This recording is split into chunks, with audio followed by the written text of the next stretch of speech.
Studio दं आं राजिब बसुमतारी आरो बे समाव बिटिआर हाग्रा बिफाननि मावफुं सोद्रोमा रनजित बसुमतारी बिथाङा बिपिएफनि साफ्रोमबो दैदेनगिरि बिथांमोननिसिम अपेन चेलेन्ज खालामदों। थारैनो बिटिआर हाग्रा बिफाननि मावफुं सोद्रोमा रनजित बसुमतारी बिथांनि अपेन चेलेन्जखौ बिपिएफनि दैदेनगिरि बिथांमोना गनायना लानो हागोन ना हाया? बिथांजों डेबिट खालामनो थाखाय अपेन चेलेन्ज खालामदों। बिटिआर हाग्रा बिफाननि मावफुं सोद्रोमा रनजित बसुमतारी बिथाङा हाग्रामा महिलारि बिथांनि साफ्रोमबो दैदेनगिरिफोरखौ सोरबाफोर जुदि गोहो दङब्ला एबा बुंथिगिरि दङबा बे डेबिट खालामनोबा दान्थे बिदान्थे खालामनो गोहो दङब्ला अपेन चेलेन्ज खालामदों बिटिआर हाग्रा बिफाननि मावफुं सोद्रोमा रनजित बसुमतारी बिथाङा। थारैनो बेबायदि अपेन चेलेन्जखौ डेबिट खालामनो हानाय बिपिएफ फोरनि दैदेनगिरि एबा बिपिएफ दोलोनि गेजेराव दैदेनगिरि दंना गैया? बे समाव हाग्रा बिफाननि मावफुं सोद्रोमा रनजित बसुमतारी बिथाङा हाग्रामा महिलारिखौ बे समाव गोबां माने दान्थे बिदान्थे खालामबोबाय थानायखौ नोंथांमोना नुखादों।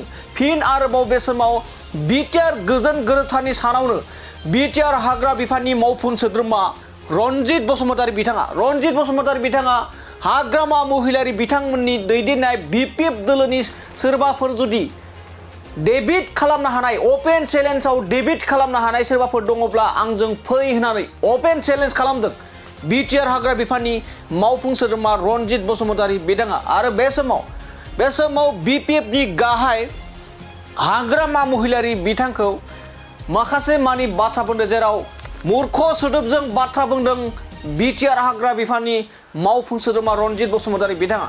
हाग्रामा महिलारि बिथाङा सासे मूर्ख होननानै बाथ्रा बुंदों बिटिआर हाग्रा बिफाननि मावफुं सोद्रोमा रनजित बसुमतारी बिथाङा गोख्रों अपेन चेलेन्ज खालामदों।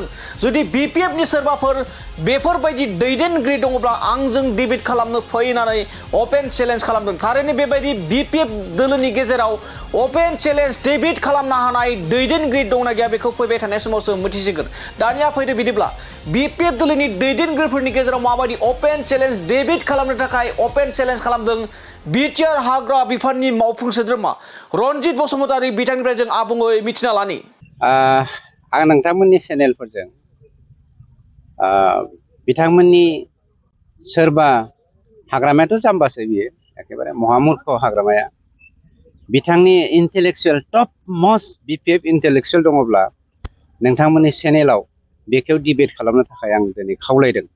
नोंथांमोना दिनै लोगो मोनोबा बावैसोनो नोंथांमोननि चेनेलाव डिबेट खालामनो थाखाय बे बेलायावहाय आं बिथांमोनखौ चेलेन्ज खालामबाय। सर, एरिया एक्सटेनसना नै दा जोंना फेब्रुवारियावहाय मोनसे 125th एमेन्डमेन्ट बिल पास जानो थांगासिनो दङ। बेनि गेजेरजों लखिमपुर जिल्लानि मोननैसो गामिखौ लादेरनानै जोङो गहपुर बारनानै जोङो जोंनि जा एक्सटेनसननि खामानि बेखौ जों मावनो थांगासिनो दङ। जाखाबाय, दा माखासे गामिफोरा जोंनि उदालगुरि जिल्लाजों हाबफाखाबाय। एडमिनिस्ट्रेसननि बेलायाव जोङो हानि बेलायाव बे खामानिफोरखौ जोङो दा मावजेननो खामानि लागासिनो दंखायो। गतिके उननि जेनेरेसना मावलांसिगोन, जोङो जोंनि खामानिखौ जों मावनानै होबाय, बेनो जोंनि मावनांगौ खामानि। 25 मायथाइनि जि बिटिसि बेयाव बाहागो लानो मोनदों। 25 मायथाइनि जा बिटिआर बा बिटिसि बिसायख'थि, बे बिसायख'थियाव जोङो 100% गावनि आथिङावनो गसंथानानै जोङो इलेक्सन गेलेगोन।